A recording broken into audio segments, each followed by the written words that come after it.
We just got some news on why the Eagles have been failing as they have been when it comes to other people in the building making decisions on players that they see something in them.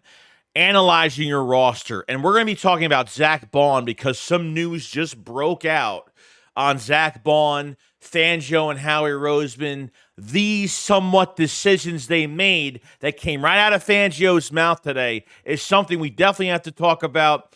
And we're going to be talking about Jahan Dotson, his revenge on Thursday night. And we're going to be talking about a roster move for the Philadelphia Eagles. So let's get straight into it all. A killer buried, but not dead.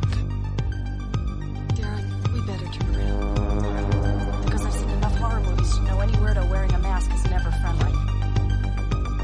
This video is sponsored by BetUS. It has been a rough road for the Philadelphia Eagles this season for all Eagle fans. Will the Eagles rise to the occasion or continue to play down to the competition? If I'm going all in, giving it my all for a Super Bowl, I'm going to bet $500 and get $7,000 back at the end of the year. And we still stay true to the team that we believe in. But will the problems continue? We will find out. Make sure to check out BetUS. Get a 150% deposit bonus on your first 3 deposits up to $2,000 with promotion code YouTube150. I want to thank BetUS for sponsoring this live stream or video, and let's get back to the content. All right, so we're going to be starting out with some news today that I think is really interesting because, man, it has been just crazy.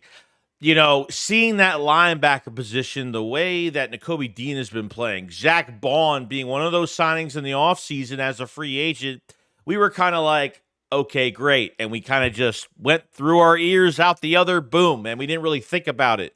A role player for a role player last year for the Saints, a defensive end transition to an outside linebacker, been in the league for a few years, and really hasn't been his moment. You know, Van Ginkel of the Miami Dolphins last season was really Fangio's protege, and it seems like this year's protege for Fangio, being a Philadelphia Eagle, is Zach Baun. Now, Fangio was asked some questions, obviously, on Zach Baun, how well he was playing, and the decision-making going into Zach Baun and why they signed him, and this might surprise everybody, or it might not. So this is what was asked.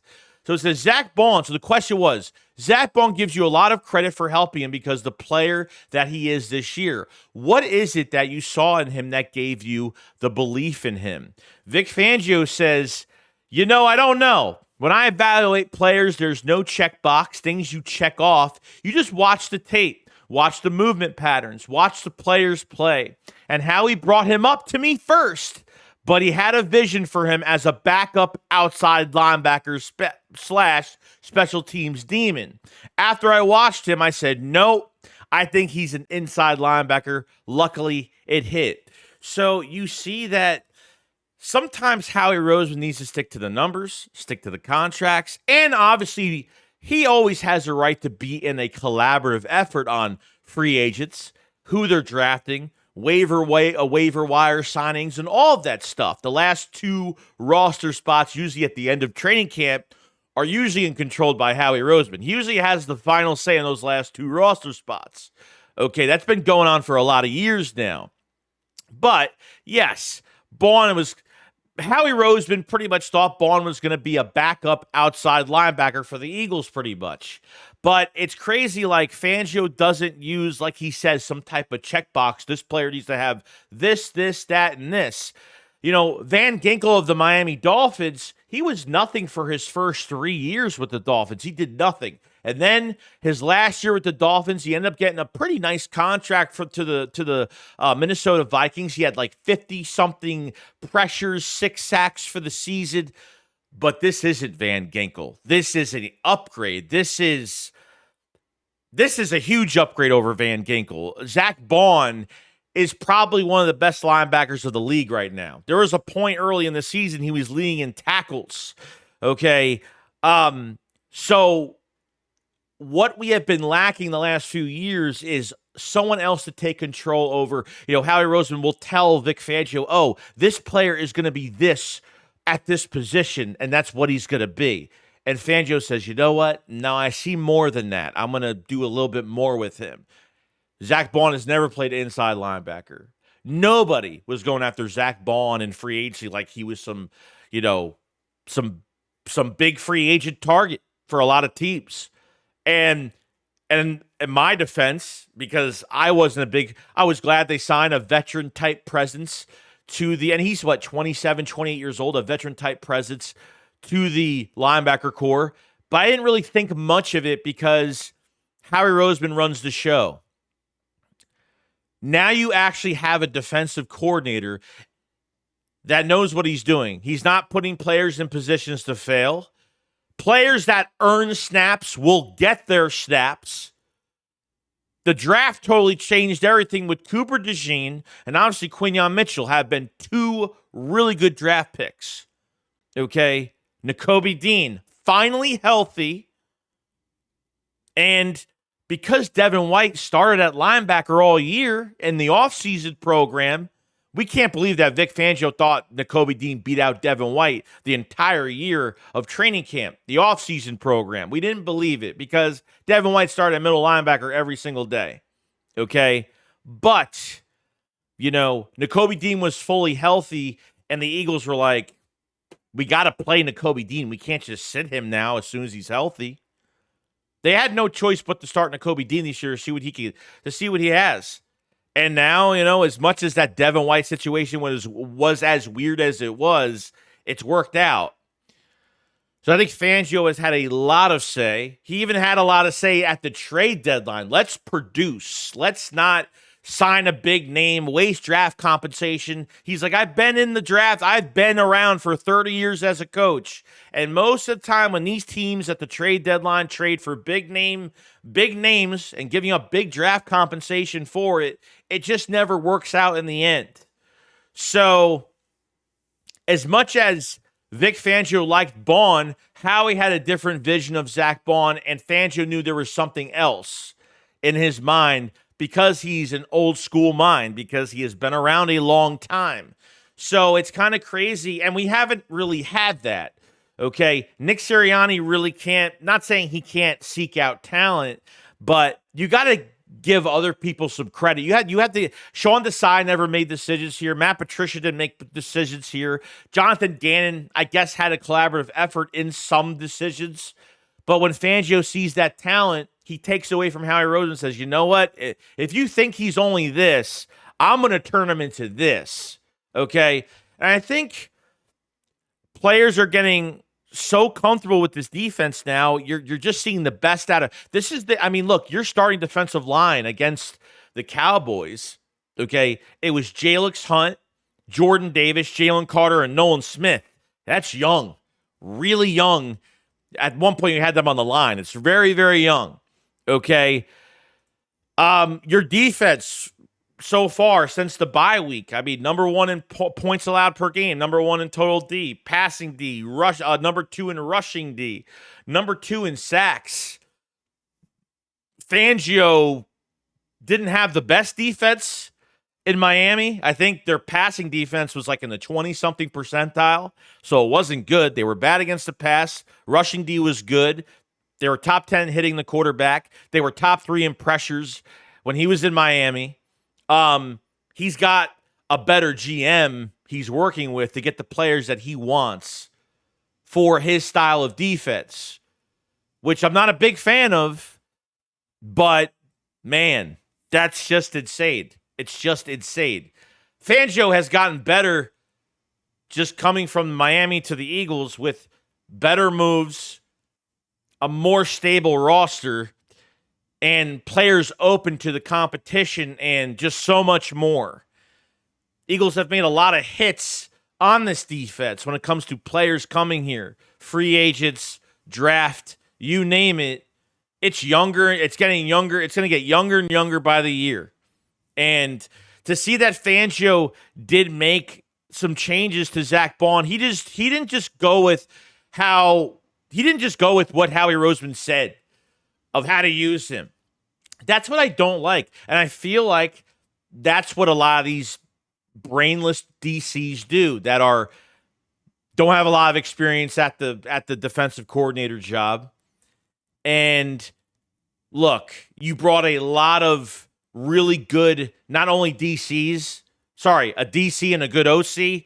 You brought some really good positional coaches. Christian Parker with the cornerbacks. He's been fantastic. Clint Hurt with the defensive line. He's been great. Bobby King, linebacker coach. He's done a fantastic job with the linebackers. It's not just about the DC as well as the decision making, but how they're practicing all week and getting better for Fangio's scheme every week. These positional coaches are coaching these positions are a lot bigger than we thought they are. And the one thing they hired, the one word I could say they hired this season when it comes to their OC, their DC, and their positional coaches is experience.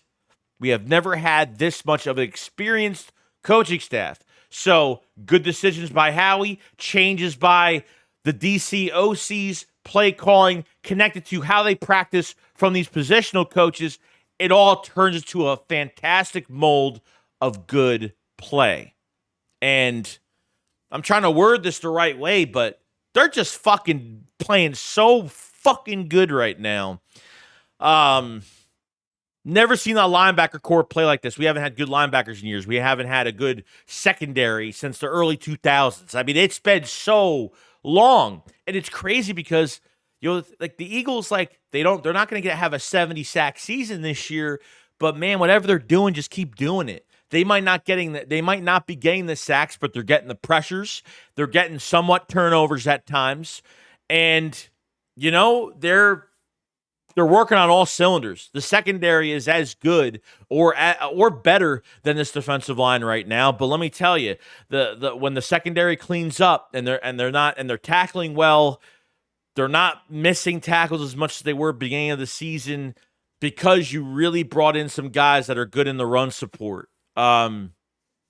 So I just want to rant about that because I thought that whole entire conversation at Vic's press conference the other day was interesting, was very interesting. It's nice to see a DC actually say, you know what, I see it this way, so this is how I'm going to do it. I have to respect Vic Fangio for that entirely. That's why, like, Howie Roseman is never. I don't say you never have to play football to know it or to know how players should be at certain positions. But Howie's good at contracts. He's good at making trades. He's good at doing all of that. Okay, when it comes to the numbers and the contracts, let him stay at that. And if he has an opinion about a player and where he should be, that's fine. There's nothing wrong with that. Everybody welcomes an opinion. But when it comes down to it, you're dealing with a defensive coordinator that's been around for 30 years and has been around the best players, has been around Hall of Fame players, has been around Patrick Willis of the 49ers that, Patrick Willis loved Vic Fangio. He's been around some really good players over the years. If he sees the talent, he's not a nerd. He's not checking off a box. He's not, be sitting there like, because he's looking at metrics like he's not looking at how long somebody's arms are or height or weight. I mean, if he sees the talent, he knows the talent is there. And I think he has brought the best out of a lot of these players, especially really a nobody in Zach Baun. You better sign this guy as fast as possible because he's just getting more expensive as the games go on. I'd say he's probably costing right now about $8, maybe $9, between $8 to $10 million right now to sign him. Do not go through another TJ Edwards situation. Very proud of this coaching staff, the way they've been growing. The hirings were fantastic, and wow. This is just amazing. Just to see news like this makes you open your eyes a lot more about what's really going on. Not that I didn't know that they were playing well because the defense has been playing fantastic since the bye week. But this is on a whole nother level now. This is insane. And we just need to really build off of it. Really build off it. If they can just get some turnovers, man. They had 5 the other day, which was great. Against the Dallas Cowboys. But they need to get more. They need to get more points on the board, man. And I think they could do it. Absolutely amazing. Now, roster move for the Philadelphia Eagles the other day. Now Jack Stahl has been waived. That makes you a little nervous. The last thing you want to do is get rid of tight ends because Albert O. I don't even think Albert O is on the roster. So right now you have EJ Bigger. Who is it? EJ. I forgot the other tight end that they have, but I know they have 3 tight ends as of right now. He's probably on practice squad right now. So there's no Albert O. There's no Jack Stahl now. You're down to Dallas Goedert, and he's back now. He looks good. That Cowboys game was perfect for Dallas Goedert just because I felt like that was a nice practice game for him since, the Cowboys were decimated with injuries, and, it was a game where they could have just overlooked a little bit, but, it got some good work. So I'm glad that Goddard wasn't going straight into this Commanders game with really no playing time off of that injury. So that's great.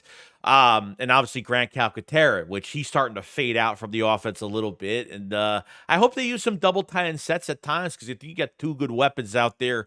So we'll see what happens with that. Now, because Jack Stahl is getting waived, it looks like now Jordan Mailata will be playing on Thursday. Hasn't been officially official, but this move is indicating Mailata is back. I'm actually really shocked over it. I thought it'd be another week, but he's back at left tackle. Fred Johnson, like I said, did a good job. I said this on the last video. Solid job from Fred Johnson. Mailata, your left side, your blind side. He is back. He was at a full practice the other day, ready to go. And finally, Jahan Dotson. Eagles traded a 3rd and a 7th for him.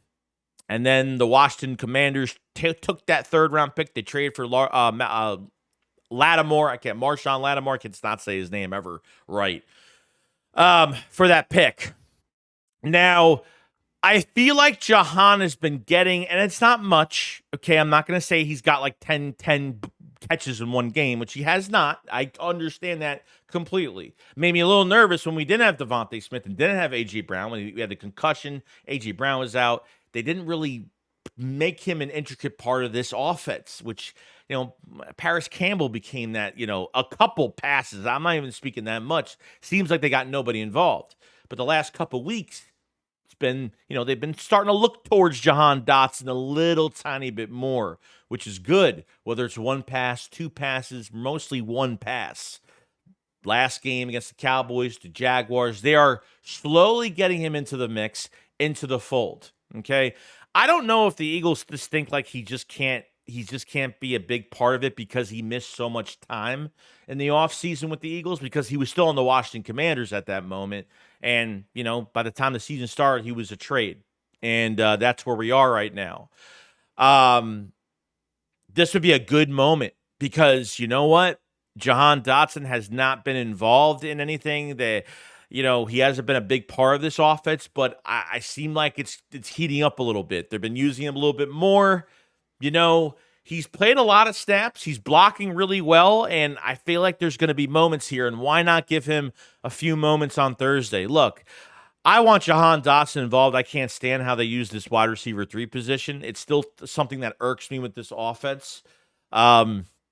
With Zacchaeus, no opportunity, and obviously Quez Watkins, you can't rely on him for those big moments, and he was either injured, he was playing good, or playing bad. Jahan Dotson is on contract this year for nothing, for cheap. He's on contract for next year if the Eagles want to keep him for literally a little over $3 million against the cap. So he's completely affordable. You can have Jahan Dotson next year as well. So there's no issue with that. The issue I'm having is, how do they see him? And I know that Nick had a press conference a week ago, talking about Jahan Dotson, pretty much saying, hey, we talked to Jahan when he got here. He knows his role, and that's it. But he thinks, Nick says he's been doing good blocking and doing all that. This is a first-round pick. Okay, this is a guy that is trying to prove himself that he's still the player that he is. I know he's that player. Look, from some of the routes I've seen from him, he's burned. He's burned guys. There were games before the bye week. I forgot a couple games that where he was on a crossing route and Hurts just didn't throw to him wide open. So I know this guy has massive talent. Having Jahan on the field could be a nice decoy, but teams are not really focusing on Jahan Dotson much because all these defenses know that they don't throw to him at all. So this would be a nice opportunity for Jahan Dotson to have some big catch, to have get him involved a little bit. A lot of attention. I get it. You want to look for Devontae Smith. You want to look for, but this is another option here. Another option. If you get a double team on AJ and Devontae's having some trouble and you need something out of somebody else, Kellen Moore's going to come to the table and really show what he's got in the tank. Okay. And I think Jahan Dotson, I've been waiting. I'm so excited about him being here, but it's hard to keep the excitement sometimes when they're not using him as much. But it seems like they're starting to go his way every game. You know, a little bit here and there. They're starting to really turn it up a little bit. So we'll see what happens with this situation with Jahan Dotson going forward, and we'll see what happens. I can only know what I know. I don't work for the team. I have no idea. I wish I could see more, but I know he's a number 3. He's not a number 2. I get it 100%. I just see a lot of other NFL teams getting all the receivers involved, So hopefully he could put on a show in front of the home crowd, against his former team. That'd be awesome. But other than that, guys, that's pretty much it. That's all I really have to say about the news in general. What do you guys think, obviously, about Jordan Mailata playing on Thursday? Are you happy about it? Fangio and his quotes and just, man, what he did and how he turned one player that Howie Roseman could have kept Zach Baun as a nobody, and Vic turned him into somebody. And that's really exciting. So I'm really happy about that. Let me know in the comment section below what you guys think about that. Very happy with Zach Baun, the roster move. And should Jahan Dotson, how do you feel about Jahan Dotson? The Eagles training for him, number 1. And number 2, do you think that they're trying to get him involved a little bit more? This was our trade for the trade deadline, pretty much. That's why the Eagles made no moves. They figured they needed a wide receiver 3. Obviously, Covey got hurt, so Covey's coming back soon. You know what I mean? So it's going to be interesting to see what they do here. But other than that, guys, pretty much it. Make sure you subscribe to the channel. Check out BetUS if you guys have not. Get 150% deposit bonus in your first 3 deposits up to $2,000 with promotion code YouTube150. Make sure you subscribe. Make sure you like the video. Helps out tremendously. I'm ready for the Washington Commanders. We're going to get this thing going. You guys have a great day. I'll see you guys on the next one. Shakes up, follow us. Peace out, guys. Peace.